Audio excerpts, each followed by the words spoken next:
अस्सलाम वालेकुम guys, this is Atif Rashid और आप देख रहे हैं आपका अपना channel competitive crash course. Hope so guys जहाँ भी होंगे आप खैर वाफिज के साथ होंगे। तो गाइस बिना टाइम वेस्ट किए चलते हैं आज के लेक्चर की तरफ, जिसमें हमने डिस्कस करना है एक स्कॉलरशिप के बारे में। रूट स्कॉलरशिप है जो कि एक फुली फंडेड स्कॉलरशिप है और जो भी स्टूडेंट ऑक्सफोर्ड में अप्लाई करना चाह रहा है उसके लिए एक लाइफ चेंजिंग अपॉर्चुनिटी है। ये ऑलमोस्ट सब स्टूडेंट्स के लिए एक बहुत बड़ी अपॉर्चुनिटी है। जैसे कि ये जो स्कॉलरशिप है इसमें ऑक्सफोर्ड यूनिवर्सिटी में आप पढ़ सकते हैं, तो ये वर्ल्ड नंबर 1 यूनिवर्सिटी है। उसके बाद आपको फाइनेंशियली भी सपोर्ट कर रहे हैं, आपको स्टाइपेंड दे रहे हैं, एक अच्छा स्टाइपेंड दे रहे हैं। तो ये एक बहुत बड़ी अपॉर्चुनिटी है। अगर कोई भी स्टूडेंट इस क्राइटेरिया को मीट कर रहा है तो मस्ट अप्लाई करे इसके लिए। फर्स्ट ऑफ ऑल इसका क्राइटेरिया देखते हैं। एलिजिबिलिटी क्राइटेरिया इसका क्या है कि जो भी स्टूडेंट इसके लिए अप्लाई करना चाह रहा है उसके जो एजुकेशन के ईयर हैं, मींस आपके जो लास्ट 10 ईयर हैं उसमें 4 ईयर आपने एजुकेशन की हो, आपने 4 साल आपने तालीम हासिल की हो। उसके बाद नेक्स्ट क्या है कि आपकी जो एज है, अगर आपने बैचलर किया हुआ है, आपने 14 ईयर एजुकेशन हासिल की हुई है, तो आपकी एज जो लिमिट है वो 25 है। 25 से एक्सीड ना करें। और अगर आपने मास्टर्स किया हुआ है, आपने 16 ईयर एजुकेशन हासिल की हुई है, तो आपकी जो एज है 27 से एक्सीड ना करें। फर्दर क्या है कि किसी भी कंट्री से आप हैं तो आप अप्लाई कर सकते हैं। अब चलते हैं स्कॉलरशिप के बेनिफिट्स की तरफ। तो बेनिफिट्स क्या हैं कि जो भी स्टूडेंट सेलेक्ट हो जाता है उसे मंथली स्टाइपेंड दिया जाएगा, मींस उसे मंथली सैलरी दी जाएगी 15 पाउंड। 15 पाउंड को अगर पीकेआर में कन्वर्ट करें तो ये ऑलमोस्ट बनता है 5,60,000, मींस 5,60,000 आपको मंथली सैलरी दी जाएगी। उसके बाद आपकी जो भी यूनिवर्सिटी की फ़ी होगी वो पे की जाएगी। उसके बाद आपको हेल्थ इंश्योरेंस दी जाएगी। नेक्स्ट आपको सेटलिंग अलाउंस दिया जाएगा। सेटलिंग अलाउंस में क्या आ जाता है कि वहाँ अगर आप ऑक्सफोर्ड जाते हैं तो वहाँ आपका कुछ रेजिडेंट एक्सपेंसेस होंगे आपके, और आपके कुछ और एक्सपेंसेस होंगे, तो उनकी फॉर्म में आपको सेटलिंग अलाउंस दिया जाएगा। नेक्स्ट क्या है कि आपकी coverage of visa cost, means आपकी जो वीज़ा की कोस्ट है वो भी वही कवर करेंगे। नेक्स्ट देखते हैं कि कौन कौन से डॉक्यूमेंट्स रिक्वायर्ड हैं। तो इसके लिए फर्स्ट ऑफ ऑल तो आपके पास एकेडमिक ट्रांसक्रिप्ट्स होनी चाहिए, मींस आपके कंप्लीट रिजल्ट कार्ड्स होने चाहिए, आपके पास अपनी सीवी होनी चाहिए, बर्थ सर्टिफिकेट होना चाहिए, आपके पास सीएनआईसी होना चाहिए, आपके पास पासपोर्ट साइज पिक होनी चाहिए, आपके पास रिकमेंडेशन लेटर्स होने चाहिए। फर्स्ट ऑफ ऑल इसमें देखें तो सीवी आ गया। सीवी अक्सर स्टूडेंट्स को नहीं पता होता कि क्या चीज़ है। तो सीवी एक सिंपल पेज होता है जिस पे आपकी कंप्लीट इन्फॉर्मेशन होती है। ये मैं आपको सैम्पल दिखाता हूँ, ये मेरी सीवी है। सीवी में क्या होता है कि आपकी पर्सनल इन्फॉर्मेशन होती है, आपकी क्वालिफिकेशन होती है, और आपकी जो टेक्निकल स्किल्स होती हैं वो होती हैं। नेक्स्ट देखते हैं कि जो सेकंड जार्गन यूज़ हुआ है वो है रिकमेंडेशन लेटर। तो रिकमेंडेशन लेटर क्या होता है, ये यूनिवर्सिटी आपकी जो होती है, जिस यूनिवर्सिटी से आप पढ़ रहे हैं या जिस यूनिवर्सिटी से आप स्टडी कर चुके हैं, वहाँ जाएँ और उन्हें कहें कि हम बाहर जाना चाहते हैं और हमें एक रिकमेंडेशन लेटर चाहिए। तो वो आपको रिकमेंडेशन लेटर बना के देंगे कि ये स्टूडेंट एलिजिबल है बाहर जाने के लिए। नेक्स्ट जो है रिकमेंडेशन लेटर, वो मैं आपको दिखा देता हूँ, ये सैम्पल के तौर पे देख लें। ये मेरा रिकमेंडेशन लेटर है जो कि मैंने अपनी यूनिवर्सिटी से बनवाया है। इसमें यहाँ पे मेरी कंप्लीट डिटेल्स हैं और ये प्रोफेसर के साइन हैं।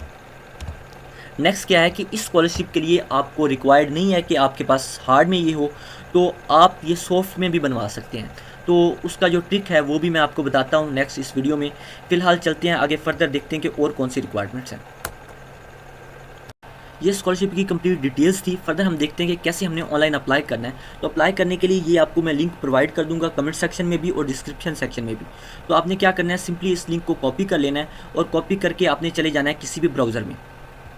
ये लिंक मैंने पहले कॉपी किया हुआ है, तो सिंपली मैं चलता हूँ किसी ब्राउज़र में और यहाँ पर पेस्ट कर देता हूँ। पेस्ट करने के बाद एंटर करना है। तो ये रूट स्कॉलरशिप की वेबसाइट ओरिजिनल ओपन हो गई है। तो यहाँ पे वो लॉगिन मांग रहे हैं, तो आपके पास लॉगिन नहीं है, मीन्स आपने पहले लॉगिन नहीं किया। तो आपने क्या करना है, रजिस्टर करना है। यहाँ से रजिस्टर करने के लिए आपको यहाँ पे फर्स्ट ऑफ ऑल तो अपनी ईमेल देनी पड़ेगी।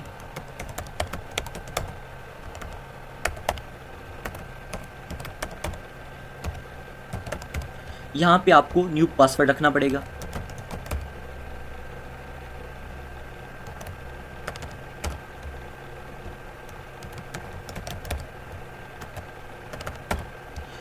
ये पासवर्ड मैच करने के लिए दूसरी दफ़ा एंटर करना होगा। उसके बाद आपको फर्स्ट नेम रखना होगा, जैसे कोई भी नाम रख लिया आपने अपना नाम ही लिखना है।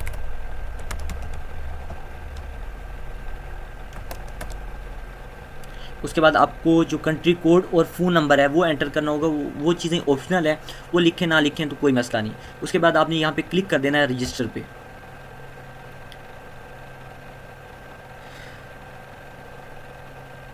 रजिस्टर पे क्लिक करने के बाद कुछ ऐसा इंटरफेस आपके पास शो होगा। बेसिकली यहाँ से हमारी स्कॉलरशिप स्टार्ट हो गई है। तो स्कॉलरशिप स्टार्ट करने के लिए हमें फ़र्स्ट ऑफ ऑल तो पॉलिसी को एग्री करना होगा। तो ये चीज़ें जो मैंने बता दी हैं यही कंप्लीट चीज़ें थी। तो आपने यहाँ पे इसे चेक कर देना है, ओके कर देना है। फर्स्ट ऑफ ऑल तो आपने अपनी कंट्री राइट करनी है, कौन सी कंट्री से आप अप्लाई करने जा रहे हैं। जैसे मैं पाकिस्तान से अप्लाई करने जा रहा हूँ तो ये मैंने पाकिस्तान सेलेक्ट कर दिया। नेक्स्ट आपने देखना है कि जो आपकी डेट ऑफ बर्थ होगी वो आपने एंटर करनी है। डेट ऑफ बर्थ जैसे मेरी है 12/9/1999, तो ये मैंने अपनी डेट ऑफ बर्थ लिख दी। उसके बाद आपने स्पेसिफाई करना है कि आपने जो लास्ट डिग्री है वो कब कंप्लीट की। तो लास्ट डिग्री कंप्लीट की है मैंने 2023 में, तो ये मैंने उसकी डेट लिख दी। उसके बाद क्या करना है आपने यहाँ पे सिलेक्ट करना है कि जो आपके लास्ट 10 ईयर्स हैं उनमें से कितनी ईयर आपने स्टडी की है। तो जैसे मैंने 7 ईयर स्टडी किया है तो मैंने यहाँ से 7 सेलेक्ट कर दिया। ऊपर क्या था कि आपकी जो करंट नेशनलिटी है वो क्या है, पाकिस्तान ही है। करंट रेजिडेंस कौन सी है, वो पाकिस्तान ही है। नेक्स्ट आपने क्या सिलेक्ट करना है कि आपने कोई भी स्कूल की एजुकेशन कंप्लीट की है, तो मैंने की है, मैंने येस कर दिया। नेक्स्ट आपने कोई भी अंडर ग्रेजुएट्स डिग्री कंप्लीट की है, तो मैंने मास्टर्स किया है, तो मैंने ये सिलेक्ट कर लिया। नेक्स्ट आपने क्या लिखना है कि आपकी जो लास्ट डिग्री है उसका क्राइटेरिया क्या था, उसकी स्कीम क्या थी, मार्किंग स्कीम क्या थी उसकी। तो जैसे उसकी थी, मेरी डिग्री की थी CGPA 4 out of anything, then मैंने ये सिलेक्ट कर लिया। उसके बाद क्या है कि जो मेरे फाइनल ग्रेड्स थे वो कितने थे, मींस आप मेरी CGPA 4 में से कितनी थी, तो ये मैंने यहाँ पे लिख दी। नेक्स्ट लिखना है कि जो भी क्राइटेरिया है उनका लैंग्वेज का, इंग्लिश लैंग्वेज का, ऑक्सफोर्ड का, वो आप मीट करते हैं कि नहीं। तो इसमें आइट्स आ जाता है, लेकिन वो बाद की बात है, आइट्स फिलहाल रिक्वायर्ड नहीं है, तो आपने यहाँ पे येस कर देना है। येस करने के बाद आपने यहाँ से देखना है कि ये लिखा हुआ है have you applied to the root scholarship before. अगर आपने पहले अप्लाई कर लिया है स्कॉलरशिप के लिए तो फिर दोबारा अप्लाई नहीं कर सकते। तो ये आपने अच्छे से देख लेना है, आपने चेक कर लेना है आपने पहले अप्लाई तो नहीं किया। तो ये मैंने सेलेक्ट कर दिया no. How did you find out the about root scholarship. तो रूट स्कॉलरशिप को कैसे फाइंड किया, मैंने सोशल मीडिया के थ्रू किया, कुछ भी लिख दें। उसके बाद have you long been aware of scholarship, आप कितने सालों से इस स्कॉलरशिप को जानते हैं, मीन्स आप कब से इस स्कॉलरशिप को जानते हैं। तो आपने जैसे लिख दिया लेस दैन 1 ईयर या जो भी लिख दिया। उसके बाद आपने कौन से प्लेटफॉर्म से, ये उन्होंने लिखा हुआ है जैसे यूट्यूब से, तो यूट्यूब से आपने इसको स्कॉलरशिप को देख लिया। नेक्स्ट क्या है, इसे आपने कर देना है सेव एंड नेक्स्ट। उसके बाद आपके पास पर्सनल डिटेल का फॉर्म आ जाएगा, इसे आपने फिल करना है। जैसे मैं फिल करता हूँ, यहाँ पे अपना टाइटल लिखना है, मिस्टर हूँ मैं, मिसिस या डॉक्टर, जो भी आपका टाइटल है वो आपने लिख लेना है। जैसे मोस्टली मिस्टर है। उसके बाद फर्स्ट नेम आतिफ, इसी तरह अपनी कंप्लीट डिटेल लिख लेनी है, डेट ऑफ बर्थ लिख लेना है, अपना जेंडर सेलेक्ट कर लेना है, अपना प्रेफर्ड प्रोनाउन सेलेक्ट कर लेना है। जैसे आपको अगर लड़की है तो शी हर, और लड़का है तो ही हिम। उसके बाद अपनी कॉन्टैक्ट इन्फॉर्मेशन लिखनी है, जैसे यहाँ पे अपना एड्रेस लिखना है और अपनी कंट्री सेलेक्ट करनी है। और नेक्स्ट आपने, अगर आपका परमानेंट एड्रेस और दूसरा एड्रेस डिफरेंट है तो आपने इस पर चेक कर देना है, मीन्स दोनों डिफरेंट है, तो आपने नीचे सेपरेट लिख लेना है वो वाला एड्रेस। जैसे चेक करें तो वो वाला एड्रेस यहाँ पे सेपरेट आ जाएगा। नेक्स्ट क्या है कि आपने अपना फ़ोन नंबर सेलेक्ट करना है कि आपने कॉन्टैक्ट नंबर देना है या होम टेलीफोन देना है। तो एक ही आपने सेलेक्ट करना है और यहाँ पे आपने वही नंबर देना है। वो एक नंबर जो होगा वो मस्ट हो जाएगा। ये देखें, ये जैसे मैं मोबाइल सेलेक्ट करता हूँ तो ये मोबाइल नंबर जो है ये मस्ट हो जाएगा। जैसे मैं ये लिख देता हूँ, ये नंबर लिख देता हूँ, लेकिन मोबाइल नंबर नहीं लिखता तो ये फील्ड यहाँ पे एरर आ जाएगा। मीन्स आपने जो यहाँ से सिलेक्ट करना है वो मस्ट हो जाएगा। जैसे ये खाली छोड़ देते हैं तो कोई इशू नहीं होता, लेकिन ये लाजमन लिखना होगा।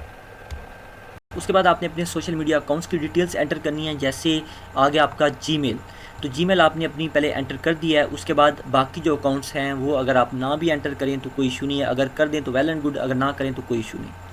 आप क्या करें, सेव एंड नेक्स्ट करें। नेक्स्ट आपका पेज आ जाएगा जिसमें आ जाती है रेजिडेंस। इसमें फर्स्ट ऑफ ऑल आपने अपनी CNIC की पिक अपलोड करनी है। तो अपलोड करने के लिए यहाँ पे क्लिक करेंगे और यहाँ से फाइल सेलेक्ट करेंगे और ओपन कर देंगे तो फाइल अपलोड हो जाएगी। आपने CNIC की पिक अपलोड करनी है। उसके बाद नीचे क्या है कि अगर आपकी नेशनैलिटी करंट और है और आपकी बर्थ किसी और कंट्री में हुई है, तो यहाँ पे आपने लिखनी है डेट, लिखनी है कि किस डेट से आप किसी और कंट्री में माइग्रेट कर चुके हैं। मैं तो पाकिस्तान से ही हूँ, तो मैंने यहाँ पे कुछ सेलेक्ट नहीं करना, आपने भी कुछ सेलेक्ट नहीं करना अगर आप पाकिस्तान से ही हैं और पाकिस्तान में ही रह रहे हैं। उसके बाद आपने यहाँ पे बर्थ जो प्लेस लिखनी है, जैसे पाकिस्तान से ही है मेरी बर्थ, तो मैंने अपनी बर्थ प्लेस लिख ली बिहाड़ी।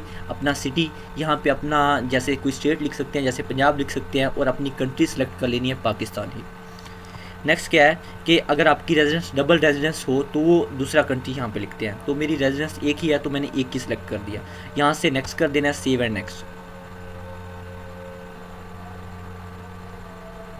हमारे पास नेक्स्ट जो आएगा फॉर्म वो होगा एजुकेशन का फॉर्म, जिसमें हमने क्या करना है, फर्स्ट ऑफ ऑल तो अपनी जो लास्ट डिग्री है उसे अपलोड कर देना है यहाँ से, जैसे हमने CNIC को अपलोड किया था वैसे ही आपने अपलोड कर देना है। उसके बाद ये तरीका है वैसे अपलोड करने का, यहाँ से कोई भी डाटा सेलेक्ट किया और यहाँ से ओपन किया तो अपलोड हो जाता है। नेक्स्ट आपने क्या करना है कि आपने यहाँ देखना है कि जो आपकी कंट्री थी, कंट्री तो आपकी पाकिस्तान थी, वो ऑटोमेटिक सेलेक्ट हो जाएगी। आपने अपना इंस्टीट्यूशन लिखना है, कौन से इंस्टीट्यूशन से आपने लास्ट डिग्री की है। तो जैसे मैंने कॉमसेट्स से किया है तो यहाँ पे सिलेक्ट करेंगे तो वो यूनिवर्सिटी आ जाएगी, जैसे कॉमसेट्स सेलेक्ट किया तो कंट्री ऑटोमेटिक आ गई, ये आपका इंस्टीट्यूशन सेलेक्ट हो गया। उसके बाद आपने क्या लिखना है कि उसकी स्टार्ट डेट क्या थी और एंड डेट क्या थी। जैसे ये स्टार्ट डेट थी,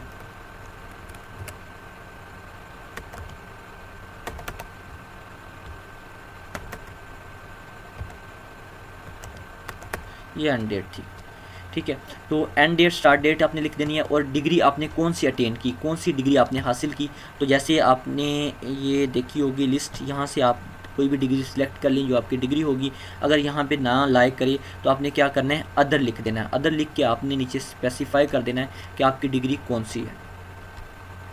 जैसे MCS अंदर नहीं था तो मैंने ये सेपरेट लिख दिया। उसके बाद कैटेगरी क्या है कि ये बिज़नेस के हवाले से है, कंप्यूटर साइंस के रिलेटेड है, तो आपने यहाँ पे अपनी कैटेगरी सेलेक्ट कर लेनी है, और मेजर सब्जेक्ट कौन सा था वो आपने लिख लेना है। उसके बाद आपने क्या करना है, यहाँ पे आपने लिखना है कि जो मैंने डिग्री अपलोड की है वो मेरी फ़ाइनल डिग्री थी, या फिर ये मीन्स अभी प्रोसेस चल रहा है, मीन्स मेरी डिग्री अभी तक कंप्लीट नहीं हुई, तो ये मेरी फाइनल डिग्री थी तो मैंने ये ऊपर वाला सिलेक्ट कर दिया। उसके बाद क्या है, आपने इंस्टीट्यूशन 2 लिखना है, उसके बाद इंस्टीट्यूशन 1 लिखना है। मींस आपने ना कंप्लीट अपनी इन्फॉर्मेशन लिखनी है। नेक्स्ट आपने जो भी स्टडी की, जो भी आपकी डिग्रीज़ हैं वो आपने नाम लिखना है। जैसे यहाँ पे इंस्टीट्यूशन आ गया, उसके बाद उसकी स्टार्ट डेट, उसकी एंड डेट, ठीक है। तो आपने कंप्लीट अपनी इन्फॉर्मेशन लिख लेनी है। उसके बाद आ जाएगी सेकेंडरी स्कूल इन्फॉर्मेशन। इसमें क्या है कि आपका सेकेंडरी स्कूल जो सर्टिफिकेट है, जैसे आपका मैट्रिक या फिर इसमें इंटर का भी सर्टिफिकेट आ सकता है, तो वो आपने वो वाला सर्टिफिकेट यहाँ पे अपलोड करना है। उसके बाद आपके पास क्या आ जाएगा, नेक्स्ट, ये आपने कंप्लीट फॉर्म कंप्लीट करना है। उसके बाद आपने यहाँ पे कर देना है save and next. Save and next करने के बाद आपके पास जो फॉर्म आएगा वो आएगा CV का। CV के फॉर्म में फर्स्ट ऑफ ऑल तो आपने यहाँ से CV अपलोड करनी है। जैसे मैंने अपनी CV दिखाई थी आपको, वैसे ही आपने CV बनानी है और यहाँ से अपलोड कर देनी है। नेक्स्ट आपने क्या करना है, यहाँ पे आपने चेक नहीं करना। यहाँ पे लिखा है कि अगर आपने CV नहीं लिखी हुई तो यहाँ पे आप राइट कर सकते हैं, तो वो फ़ायदा नहीं, आप अपनी CV अपलोड करें, बेटर है। उसके बाद क्या है कि आपने अपना फ़ोटोग्राफ अपलोड करना है, अपनी पिक अपलोड करनी है और यहाँ पे क्लिक कर देना है। नेक्स्ट आपने क्या करना है, सेव एंड नेक्स्ट करना है। नेक्स्ट हमारे पास है रजिस्टर रेफरेंस फॉर्म, जिसमें क्या है कि हमारे पास 4 रेफरेंस होने चाहिए। देखते हैं कौन कौन से रेफरेंस होने चाहिए। इसमें क्या है कि हमारे पास जो 4 रेफरेंस हैं उनमें से 3 जो रेफरेंस हैं वो होंगे हमारे पास एकेडमिक, और एक होगा रेफरेंस पर्सनल, एक बंदा जो आपको पर्सनली जानता है, और 3 आपके टीचर्स के रेफरेंस होंगे। इसमें आ जाता है रिकमेंडेशन लेटर। तो आपने क्या करना है, सिंपली यहाँ पे अपने टीचर का नाम लिखना है। फर्स्ट ऑफ ऑल तो सिलेक्ट करना है मिस्टर, डॉक्टर, जो कुछ सिलेक्ट करना है। उसके बाद फर्स्ट नेम, लास्ट नेम। उसके बाद आपने उसकी मेल लिखनी है। मेल लिखने के बाद आपने टाइप सेलेक्ट करनी है कि एकेडमिक है कि करैक्टर है। तो एकेडमिक है तो एकेडमिक सेलेक्ट कर दिया। उसके बाद आपने क्लिक कर देना है सेंड इनविटेशन पे। इसी तरह आपने दूसरा फॉर्म फिल करना है। इसी तरह आपने चारों फॉर्म फिल करने के बाद आपने ये होगा कि आपके जो फॉर्म हैं वो फिल हो जाएंगे, वो सेंड हो जाएंगे उन्हें, मीन्स उन्हें मेल चली जाएगी, आपके प्रोफेसर को मेल चली जाएगी। तो आप प्रोफेसर से रिक्वेस्ट करेंगे कि सर आपको मेल आई है, तो आप काइंडली मेल को फर्दर प्रोसीड करें मीन्स उन्हें लिंक जाएगा, तो वो लिंक पे आपका फॉर्म फिल करेंगे कि मैं एज आ रेफरेंस कहता हूँ कि ये स्टूडेंट इस काबिल है या इस यूनिवर्सिटी में ये पढ़ के गया है। नेक्स्ट क्या है कि आपने इसी तरह ये फॉर्म फिल करके सेंड कर देना है। उसके बाद आपने कर देना है सेव एंड नेक्स्ट। जब आपके ये फॉर्म कंप्लीट हो जाएंगे मींस आपके ये सेंड, जैसे इनविटेशन सेंड हो गया, सेंड होने के बाद जब ये कंप्लीट हो जाएगा मींस जहाँ ये जो लिखा हुआ है नॉट येट इनवाइटेड, ठीक है, जब इनवाइट हो जाएगा, अभी नेट इशू है इसलिए इनवाइट नहीं हो रहा, तो इनवाइट हो जाएगा। ये देखिए इनविटेशन सेंड हो गया, ठीक है। इसमें यह है कि जब आपके प्रोफेसर जो हैं वो आपका फॉर्म फिल कर देंगे, उसके बाद यहाँ पे स्टेटस अपडेट हो जाएगा। ये इनविटेशन सेंट वाला स्टेटस है ना, ये अपडेट हो जाएगा, जिससे आपको पता चल जाएगा कि जो मेरा फॉर्म है वो फिल हो गया, बल्कि आपको मेल भी आ जाएगी। ये सैम्पल मेल्स मैं दिखाता हूँ। जैसे मैंने अपना फॉर्म फिल किया था तो मुझे मेल्स आई थी।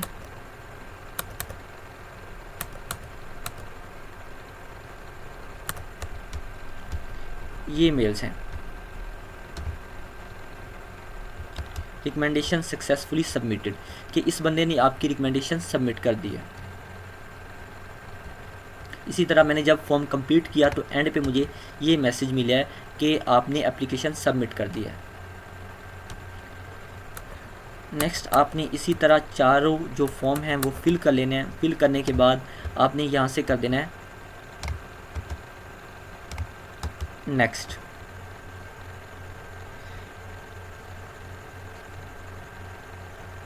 नेक्स्ट करने के बाद आपके पास फॉर्म शो होगा पर्सनल स्टेटमेंट का। पर्सनल स्टेटमेंट में क्या है कि आपने जो भी आपकी पर्सनल स्टेटमेंट है कि आप वहाँ क्या करना चाह रहे हैं, मींस आपने इंटायरली उधर क्या करना है, आपने डिग्री क्यों करनी है, वो कुछ थोड़ा सा डाटा है, आपने सिंपली वो लिख देना है। उसके बाद आपने क्या करना है, उसमें पर्सनल डिटेल्स में आपकी डिटेल्स भी आ जाती हैं, आपकी प्रीवियस स्टडी भी आ जाती है और आपका जो है फ़िलहाल आपका फोकस क्या है वो भी आ जाता है। उसके बाद क्या है, नेक्स्ट ये हो जाएगा, यहाँ पे आपने क्लिक नहीं करना। उसके बाद क्या है कि जो आपने यहाँ पे इसे क्लिक करना है, इसका मतलब ये है कि आपने जो भी अपनी पर्सनल स्टेटमेंट अपलोड किया है वो आपकी अपनी ही है, तो इसे चेक कर दीजिएगा। उसे चेक करने के बाद आपने यहाँ पे अपना नेम लिख देना है और लास्ट ये डेट लिख देनी है कि किस डेट को आपने फॉर्म फिल किया। नेक्स्ट आपने इसमें कोर्स सेलेक्ट करना है, जिस कोर्स में आप स्टडी करना चाहते हैं, तो यहाँ से आपने कोर्स सेलेक्ट करना है। यहाँ पे आप लिखेंगे, जैसे मैं एमएससी करना चाहता हूँ तो मैं लिखूँगा एमएससी। मैं कंप्यूटर साइंस में करना चाहता हूँ तो यहाँ पे देखते हैं कि सर्च में कौन कौन सी फील्ड्स आती हैं। तो एमएससी एडवांस्ड कंप्यूटर साइंस, तो मैं एडवांस्ड कंप्यूटर साइंस करना चाहता हूँ, तो ये सिलेक्ट हो गया। उसके बाद आपने क्या करना है, आपने कोई सेकंड सब्जेक्ट लिखना है कि अगर आपका एडमिशन यहाँ पे ना हुआ तो आप और कौन सा कोर्स करना चाहते हैं, तो वो आप यहाँ पे स्पेसिफाई कर दें। उसके बाद अगर आप ये कहना चाहते हैं कि अगर ये जो सब्जेक्ट्स हैं इनमें से आप नहीं सिलेक्ट करना चाहते, कोई और सब्जेक्ट करना चाहते हैं, तो वो यहाँ पे स्पेसिफाई कर दे। नेक्स्ट आपने क्या करना है, आपने एक एकेडमिक स्टेटमेंट ऑफ स्टडी लिखनी है, मीन जो आपका रिफ्लेक्ट करे आपका पैशन स्टडी की तरफ, कि आपका पैशन क्या है और आप करना क्या चाहते हैं। तो वो चीज़ें आपने ये 350 वर्ड्स में आपने कंक्लूड करनी है वो सब चीज़ें, तो यहाँ पे आपने पेस्ट कर देनी है। उसके बाद आपने कर देना है सेव एंड नेक्स्ट।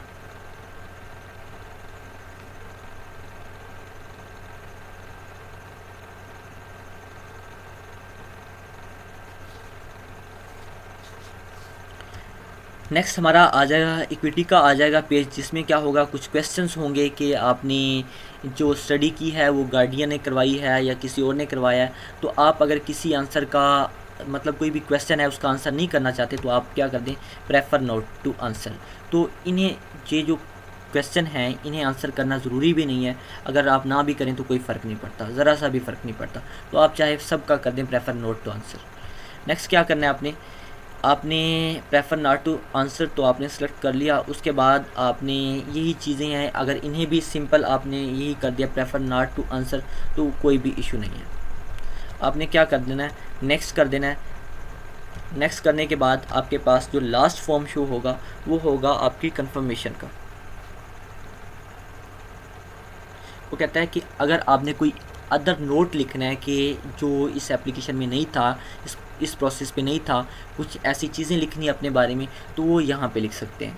उसके बाद आपने क्या कर देनी है, कंफर्मेशन कर देनी है। कंफर्मेशन के लिए आपने क्या करना है, अपना फुल नेम लिखना है और डेट लिखनी है जिस डेट को आपने ये सबमिट किया, और आपने सेव एंड नेक्स्ट कर देना। अब ये डेट रिक्वायर्ड थी मीन्स चीज़ें रिक्वायर्ड हैं जो आप वो तो आपने लिखनी है। यहाँ पे आपको कुछ एरर शो होगा, जैसे ये एरर मुझे शो हो रहा है कि ये चीज़ें मिस हैं। आपके सामने मैंने कुछ चीज़ें नहीं एंटर की तो वो ये मिस हैं। तो आप सिंपली यहाँ पे क्लिक करके उसी पेज पे जाके वो चीज़ें यहाँ पे क्लिक करके वो चीज़ें अपलोड कर सकते हैं, अपडेट कर सकते हैं अपनी चीज़ें। उसके बाद आपने क्या करना है, जो भी चीज़ें अपलोड करने वाली वो अपलोड कर लेनी है, अपडेट करने वाली अपडेट कर लेनी है। नेक्स्ट आपने क्या करना है, सब कुछ जब ओके हो जाए तो आपने क्या करना है, यहाँ से सबमिट का आपको ऑप्शन मिल जाएगा, आपने यहाँ से सबमिट कर देना है। मेरी तो बहुत चीज़ें मिस हैं, जैसे मैंने आपके सामने बहुत सी चीज़ें नहीं लिखी, तो वो मैं जब लिख लूँगा तो मेरे पास सबमिट का ऑप्शन आएगा, तो सबमिट कर लूँगा। तो आपका जो प्रोसेस है वो यहाँ पे होता है कंप्लीट। फर्दर आपको कहीं भी इशू आता है तो आप कमेंट सेक्शन में कमेंट करें, तो मैं मस्ट उसका रिप्लाई करूँगा।